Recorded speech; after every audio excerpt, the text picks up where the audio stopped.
അഫ്ഗാനിസ്ഥാൻ അതിർത്തിയിൽ മിന്നലാക്രമണം. അഫ്ഗാൻ കേന്ദ്രമാക്കി പ്രവർത്തിക്കുന്ന ഭീകരവാദ സംഘടനകളെ ലക്ഷ്യം വെച്ചാണ് ആക്രമണം നടത്തിയതെന്ന് പാകിസ്ഥാൻ സ്ഥിരീകരിച്ചു.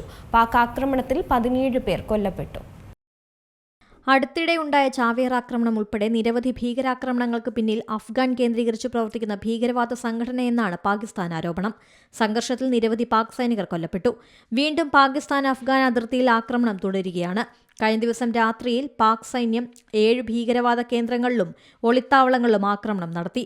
താലിബാൻ ഭരണത്തിന് കീഴിലുള്ള അഫ്ഗാനിസ്ഥാനും പാകിസ്ഥാനും തമ്മിൽ തുടരുന്ന സംഘർഷം സൗദിയുടെ മധ്യസ്ഥതയിൽ അയവ് വന്നിരുന്നു. സാധാരണക്കാർക്കിടയിലേക്കാണ് പാകിസ്ഥാൻ ആക്രമണം നടത്തിയതെന്ന് അഫ്ഗാൻ പറഞ്ഞു. പക്തിക പ്രവിശ്യ, നാംഗഹാർ തുടങ്ങിയിടങ്ങളിലെ മതപഠനശാലയിലും സാധാരണക്കാർ താമസിക്കുന്നിടത്തുമാണ് ആക്രമണം നടത്തിയത്.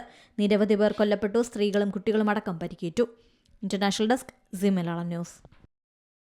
ഏറ്റവും പുതിയ വാർത്തകളും വിശേഷങ്ങളും വിരൽത്തുമ്പിലറിയാൻ സീ മലയാളം ന്യൂസ് എല്ലാ ഡിജിറ്റൽ പ്ലാറ്റ്ഫോമുകളിലും ലഭ്യം.